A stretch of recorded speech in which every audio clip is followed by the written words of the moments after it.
एक प्रेपरेशन है, एक अनप्लान्ड स्ट्रेटजी के साथ आते हैं, या फिर स्टार्टिंग में प्लान्ड होता है और वक्त के साथ वो प्लान बुक्स के ढेर के अंदर दब जाता है। हार्डली ऐसा इंसान होगा जो हर रोज सुबह उठ के 4 घंटे 6 घंटे क्लास में बैठेगा और फिर सोचेगा नहीं मुझे सीरियसली अपेयर नहीं करना। ऐसा रेयरली होता है। फॉर दैट मैटर किसी भी कॉम्पिटिटिव एग्जाम में जनरली साइकिल मिनिमम से मिनिमम साइकिल भी 4-5 महीने का रहता है। आप में से जितने लोग भी यूपीएससी यहां पर पढ़ रहे हैं, अभी पिछले दिनों आप ही ने ब्रेक मांगी थी फॉर जेके एसएसबी एग्जाम, तो ऑब्वियसली आप में से बहुत से लोग जेके एसएसबी के लिए भी पढ़ रहे हैं। 4-5 महीने के मेहनत के बाद भी कई बार सिलेक्शन नहीं होती। लॉजिक सिंपल है। पहली बात, दी प्रोसेस इज बायस्ड, और बायस्ड नहीं कहो तो there is a very cruel reality. वो क्रूअल रियलिटी ये है कि नंबर ऑफ पोस्ट बहुत कम है और अपीयर करने वाले लोग बहुत ज्यादा हैं। अभी फॉर एग्जांपल कल की डेट में एक बहुत ही पुराना एग्जाम का प्रोसेस खत्म हो गया। मुझे लगता है आप में से भी कई लोगों ने वो एग्जाम दिया होगा, दैट इज जेकेपीएसआई। अब व्हाट डिसाइड्स एग्जैक्टली कि किसका डिस्क्वालीफाई हुआ, रिटर्न या फिजिकल या जो भी। क्या आपकी प्रिपरेशन के दौरान आपने इस चीज का ध्यान रखा कि 0.01% सिलेक्शन रेट है?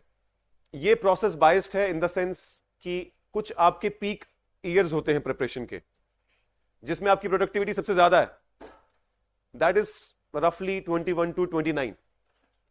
द लिमिट यू हिट 30, आपका साइकोलॉजिकल एक लिमिटेशन आ जाता है दिमाग में, specially for girls, because then your parents will be concerned about your marriage. लड़कों की मैरिज के लिए खास कंसर्न नहीं होता, क्योंकि अगर नौकरी नहीं है तो वैसे भी कोई पूछेगा नहीं। वैसे भी आप अगर मांग भी रहे हो कि पेरेंट्स आपको फोर्स भी कर रहे हो और आप चाहते भी हो, still if you ask for someone's hand in marriage, if you are not economically and financially stable, it's highly unlikely कि आपको कोई लड़की देगा भी। 30 ईयर्स तक, 29 तक for that matter, you are very productive, you have the passion, you have the fire. इन सालों में अगर सिलेक्शन हो गई तो ठीक, तो you should have a backup plan, that is plan B. और अनफॉर्चुनेटली हमारी सोसाइटी में आज तक प्लान बी को हमेशा एक दूसरी सरकारी नौकरी माना गया है। कोचिंग इंडस्ट्री का एक बड़ा नेगेटिव ट्रेंड है, इस साल नहीं अगले साल करो, कोई बात नहीं, नहीं ये वाला एग्जाम नहीं वो वाला एग्जाम दे दो, नहीं अब ये वाला पोस्ट भी निकल रहा है इसको भी भर दो। लेकिन कभी ये नहीं कोई कहेगा कि फाइनेंशियली इंडिपेंडेंट होने के लिए आप क्या सोच रहे हो। अगर गवर्नमेंट जॉब नहीं निकल रही है, और वो बात है भी कि you have to consider yourself as one of the person जिसकी सिलेक्शन नहीं होगी। आप में से जितने भी लोग यहां बैठे हैं, अगर आपको ये रियलिटी चेक नहीं है कि आप उन लोगों में से हो सकते हैं कि 6 साल बाद भी प्रिपरेशन करने के बाद भी आप सिलेक्ट नहीं होंगे, तो आपकी रियलिटी की अंडरस्टैंडिंग बहुत कम है। क्योंकि अगर आप स्टार्टिंग से दिमाग में नहीं रखते हो कि हो सकता है कि 6 अटेम्प्ट के बाद भी हम सेलेक्ट नहीं होंगे, तो आपके बैकअप प्लान बड़े बेकार से होंगे। अगर आपने आंखें बंद करके सोच लिया है कि सरकारी नौकरी ही चाहिए, फॉर दैट मैटर यूपीएससी ही चाहिए, जेकेएसएसबी का ऐसा ही चाहिए, उसके बाद कोई लाइफ नहीं है, तो there is a good chance you will end up in depression. सिर्फ ये लोगों को बोलते रहना, कोचिंग इंडस्ट्री में एक नेगेटिव ट्रेंड है कि नहीं नहीं करते रहो, हो जाएगा, मेहनत करोगे तो क्या नहीं मिलेगा। बट अब मेहनत करोगे तो तब भी तो लिमिटेड नंबर ऑफ सीट्स हैं भाई। जब सीटें बैठने को ही लिमिटेड हैं और अप्लाई करने वाले 1000 टाइम्स ज्यादा हैं, तो ऑब्वियस सी बात है ना कि जितनी सीटों पे लोग बैठेंगे उतने ही बैठेंगे। मेहनत बराबर हो सकती है, उस एक दिन की परफॉर्मेंस, उस एक दिन में वो एक क्वेश्चन को याद ना आना, उस एक दिन में रेस में 1 मिनट का कम होना, 1 सेकंड का कम होना, या फिर हाइट में 1 इंच का कम होना, this all can happen. Starting से एक नेगेटिव ट्रेंड जो जनरेट करती है coaching industry, that is make you believe that आप करते रहो, हो जाएगा। जब हमारे पास कोई भी नया स्टूडेंट आता है काउंसलिंग के लिए, the first thing I tell that guy और गर्ल कि ये अपने ऊपर मुसीबत लेने वाला एग्जाम है, ये 1 साल तक नींदें हराम करने वाला एग्जाम है, और उसके बाद ऐसा भी हो सकता है कि 6 साल के बाद भी आपकी सिलेक्शन ना हो। Be prepared for that eventuality. अगर पैसे देने से या कोचिंग करवाने से हम सिलेक्शन दे सकते, तो आपको अगर करोड़ रुपए भी फीस देनी पड़ती तो आप दे देते आईएएस बनने के लिए, कि नहीं सर ये करोड़ रुपए ले लो और हमको आईएएस बना दो। ऐसा कोई भी इंस्टीट्यूट ना कभी डिमांड करेगा ना कभी क्लेम करेगा। हाँ, जब सिलेक्शन हो जाएंगी तो उसकी क्लेम जरूर बनेगा कि ये हमारे से पढ़ा था, इसने हमसे गाइडेंस ली थी, वगैरह वगैरह। That is something which has been going on in the coaching industry and it will happen. अभी कुछ चैनल्स हैं वो क्लेम कर रहे हैं हमारे 200 बच्चे जेकेपीएसआई में सिलेक्ट हो गए, 1200 में से 200 आपके वहां से हुए, तो फिर जो 2 लाख फेल हुए वो भी आपके वहीं से हुए होंगे, उसकी जिम्मेदारी भी तो लो। हम किसी को सेलेक्ट नहीं करवाते, हमारा काम है आपको गाइडेंस देना। अगर आप सेलेक्ट होते हैं और आपको लगता है कि आपकी जर्नी में हमने 1% रोल प्ले किया है तो we are happy. We would not say कि आपकी सक्सेस की जिम्मेदारी हमारी है। This is a very stark thing, किसी लोगों को चुभेगा भी ये बात। आपके करियर की जिम्मेदारी सिर्फ आपकी है, और अगर आप ही सीरियस नहीं है तो किसी पे भरोसा मत करिए कि शोएब सर या विंग्स या ये या शून्य या कोई भी आपको अपने हाथ पकड़ के ले जाएगा कि बेटा ये किया, बेटा वो किया, बेटा ऐसा, बेटा वैसा। आप एक बहुत बड़ी भीड़ में एक चेहरा है, उस चेहरे को यूनिक बनाना है, सिलेक्शन लेना है, तो वो आपके यूनिक स्ट्रैटेजी, आपके यूनिक हार्डवर्क से होगा। और ऐसा भी हो सकता है कि बहुत सारी मेहनत के बाद ना हो। उस चीज के लिए भी प्रिपेयर्ड होना बहुत जरूरी है, और ये चीज की इवेंचुअलिटी भी लेना बहुत जरूरी है कि आपको eventually you will end up in private sector, and there is nothing wrong with that. और वो प्राइवेट सेक्टर क्या है, वो क्या हो आपकी लाइफ में आपके स्किल के हिसाब से, जिससे आप फुलफिल्ड फील करें, वो आज से ही सोचना जरूरी है। देयर आर पीपल हु से कि अगर बैकअप प्लान नहीं होगा तो हमारा पूरा फोकस फर्स्ट प्लान पे होगा, तो सिलेक्शन का चांस बहुत ज्यादा होगा। ऐसे लोग भी हैं, और ऐसे लोग भी हैं they say there should always be a backup plan, there should always be a plan B. हमारे चैनल पे जितने भी केएस ऑफिसर्स का इंटरव्यू है, किसी एक ने भी नहीं ये बोला कि प्लान बी रखना एक बेवकूफी है। और प्लान बी रखना 3-4 किस्म के हो सकते हैं। जेकेएस नहीं तो जेकेएसएसबी, यूपीएससी नहीं तो जेकेएस, जेकेएस नहीं तो हमारा मास्टर्स और वो एपी का एग्जाम। लेकिन ये सारी की सारी सरकारी नौकरियां हैं और पोस्टें बहुत कम निकलेंगी, अप्लाई करने वाले बहुत ज्यादा होंगे। So always prepare for a plan B with respect to skill set, with respect to entrepreneurship. ये आपको बहुत क्लियर होना चाहिए दिमाग में, वरना you will end up in depression. आपको मालूम है एक भीड़ आती है दिल्ली में हर साल, और हर स्टेट में भी। उस भीड़ में से 5 लाख लोगों में से जो प्रीलिम्स अपीयर करते हैं, eventually how many end up getting selected? 700 to 800, and how many get IAS? 70 to 80। This is a very stark reality, very harsh reality, which should be very clear in your mind. 1200 SI थे, physical के लिए तकरीबन 2500 लोग finalise हुए हैं। इतने सारे procedure के होने के बावजूद भी इवेंचुअली 1200 लोग ही सिलेक्ट होंगे ना। ऐसा तो नहीं है कि जो 2500 फाइनल हुए हैं उनने जान का जोर नहीं लगाया, बट पोस्टें ही कम है। The system is rigged, number of post कम है, डिमांड ज्यादा, सप्लाई कम। हम इकोनॉमी से पढ़ेंगे। Eventually you have to give up something, and I have seen a lot of my friends, we prepared together. Some people qualified the service, some did not. There were people who adapted and went into the private sector, or prepared for some another exam, or did something good with their life. And there are people who are sitting at their homes after preparing for 7 attempts, 6 attempts. जिनका 6 से ज्यादा है category वाले, वो तो 8, 9, 10 में पे हैं अभी। और now they know nothing about the world except UPSC के किताबें। उस सिचुएशन पे आने मत देना अपने आप। सिर्फ ये सोचना कि इस एग्जाम के बियॉन्ड कुछ नहीं है लाइफ में। It's a fools paradise.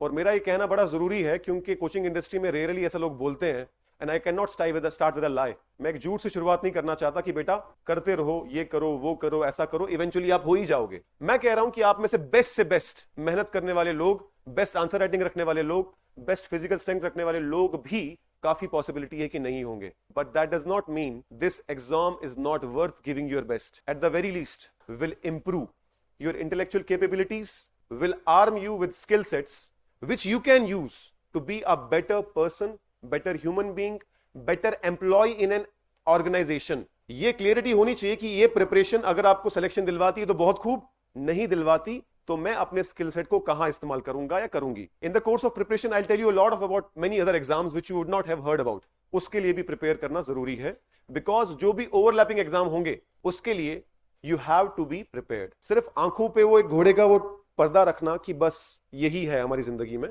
That is wrong. I am telling you with my personal experience. I have been in this field, I have attempted the exam for 6 times, appeared for mains. KS में तो 4 mains, UPSC के mains. I got selected in air force, I got recommended by air force selection board. I left that just because कि उसी साल मेरा UPSC mains भी था। Made a lot of mistakes in life because the coaching industry in the beginning does not tell you that the hard work is not enough. They say hard work is enough. Hard work, smart work करो, हो जाएगा। लेकिन आपकी मेहनत के बावजूद भी हो सकता है कि वो जो रेस की लाइन जब होती है ना, तो जिसकी चेस्ट पहले बचती है वो जीतता है।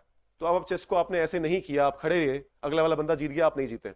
सिमिलरली उस एग्जाम के दिन एक आधा क्वेश्चन आपको नहीं याद आया, बबल गलत मार्क कर दिया, मेंस में आंसर राइटिंग के लिए प्रैक्टिस प्रॉपर नहीं थी, पूरा नहीं हो पाया, फिर प्रैक्टिस थी भी, तबीयत ठीक नहीं थी, या फिर फॉर दैट मैटर तबीयत भी ठीक थी, सब कुछ ठीक था, लेकिन आपसे बेटर किसी ने कर दिया उस दिन के हिसाब से, या फिर उस पर्टिकुलर साल में आपका ऑप्शन नहीं चढ़ा, ऑप्शन चढ़ा भी और मेंस क्वालिफाई भी कर लिया, आप इंटरव्यू में गए और वहां आप 1-2 नंबर से रह गए। हमारे यहां पर आईपीएस संदीप चौधरी आए थे फॉर इंटरव्यू मेंटरशिप।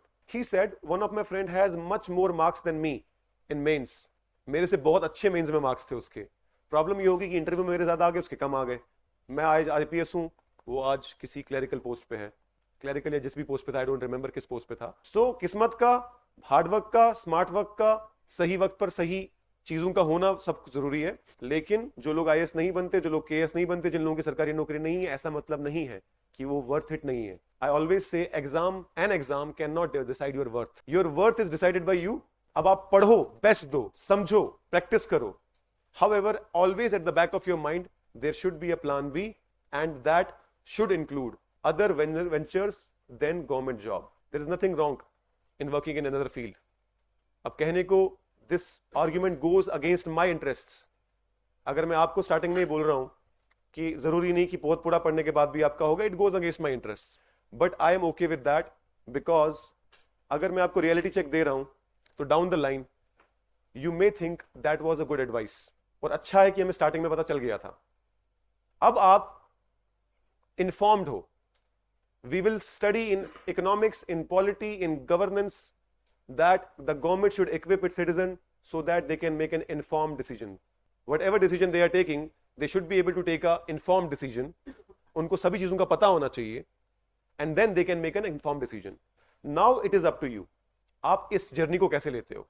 पॉजिटिवली ले लो कि ठीक है, we'll give our best. होगा तो बहुत अच्छी बात है, नहीं होगा तो हम अपनी लाइफ के साथ कुछ ना कुछ अच्छा तो कर ही लेंगे।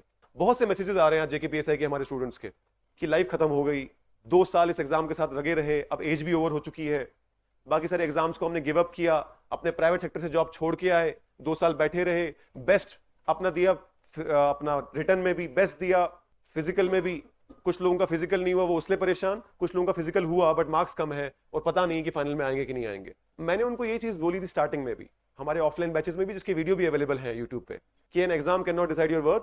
पर पढ़ो, बहुत अच्छे से पढ़ो, बेस्ट दो, उसके बाद leave it to the destiny, to the god, and then always find another venture. Plan B, financial independence goal है। वो कहां से आए? वो सरकारी नौकरी से आए, वो एपी बन के आए, वो जेकेएसएसबी से आए, या फिर प्राइवेट सेक्टर से आए। You should be able to live a respectable life. Your worth is decided by what you bring to the table. आप घर में, आपकी सोसाइटी में, आपके रिश्तेदारों में आपकी कितनी रिस्पेक्ट है, वो सिर्फ इस बात पे डिपेंड करती है कि what do you bring to the table. सरकारी नौकरी एग्जैक्टली पैसा तो नहीं लाती, कभी कभार 4-4 महीने सैलरी नहीं आती। केएस ऑफिसर्स की भी, they go in debt. They bring influence, they bring social identity. Society में उनकी 4 लोगों में रिस्पेक्ट है, केएस है, केपीएस है, कल को काम आएगा, सलाम दुआ। पेरेंट्स की भी सोशल आइडेंटिटी बनती है, हमारा बेटा केएस, हमारी बेटी केएस, हमारा बेटा आईएएस, हमारी बेटी IAS.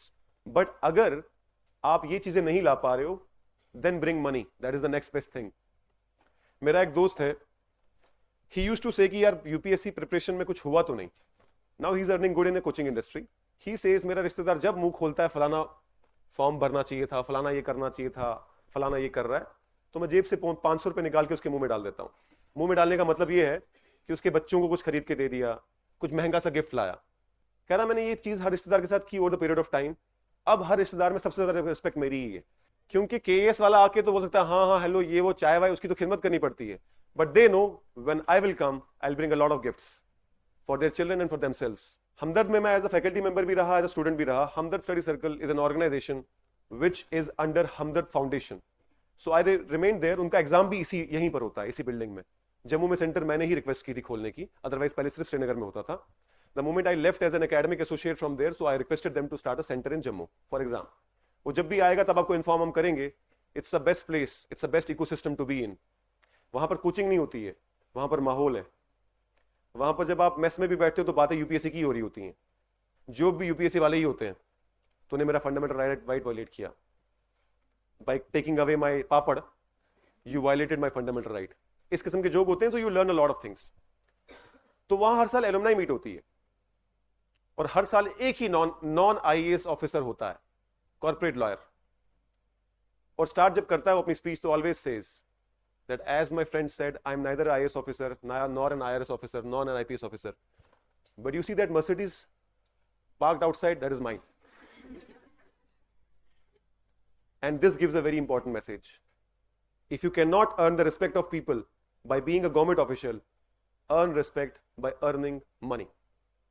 That can come from anywhere. And to be honest, we are very lucky to be at this moment in the history of India, in this country, where the avenues are infinite.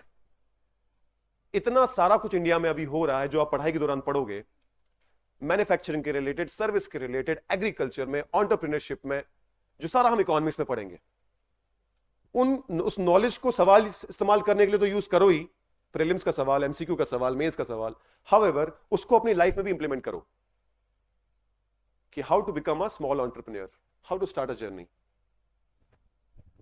And believe me, specially Jammu and Kashmir में सिर्फ 28,000 करोड़ रुपए इस वक्त industrialisation के लिए आया है. Government बैठ के वेट कर रही कि कोई ले लो लोन यार. आपसे यहां 1 किलोमीटर दूर डिपार्टमेंट ऑफ एम्प्लॉयमेंट है, वहां जाके फॉर्म भरो और अपना बिजनेस आइडिया प्रेजेंट करो. अगर आपका सिविल स्कोर सही है, अगर आपने लोन लेके कभी खाया नहीं किसी का, तो बहुत जल्दी आपको एक अच्छा लोन मिल सकता है अपना छोटा मोटा बिजनेस स्टार्ट करने के लिए.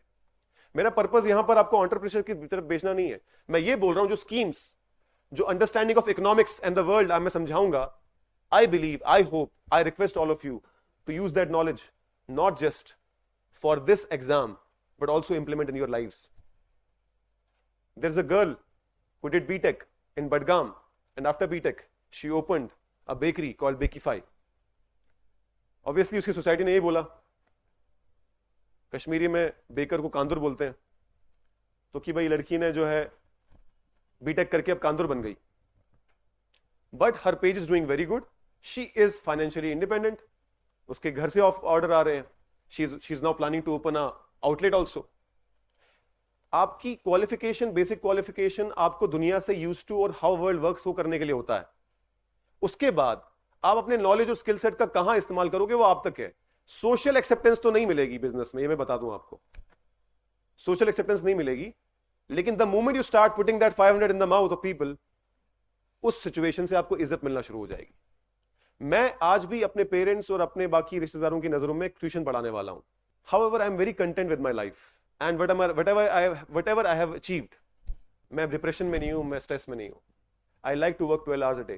बहुत खुशी से मुझे मन करता है मैं सुबह कब उठूं और कब क्लास में जाऊं और कब पढ़ाऊं. मुझे अच्छा लगता है कि मेरी बातों को कुछ यंग माइंड्स सीरियसली लें और शायद लाइफ में कुछ अच्छा कर पाएं. If you are content with your life, it does not matter कि आप IAS हो, KAS हो या फिर एक छोटा सा ठेला कमा चला रहे हो. हमारे सामने एग्जांपल्स हैं MBA चाय वाला की, चाय सुट्टा वगैरह वाले बार की, all these things who have created like business out of so basic thing like a tea. So use this knowledge for your exam and then eventually imbibe in your life, and believe me, that would not be a wrong decision.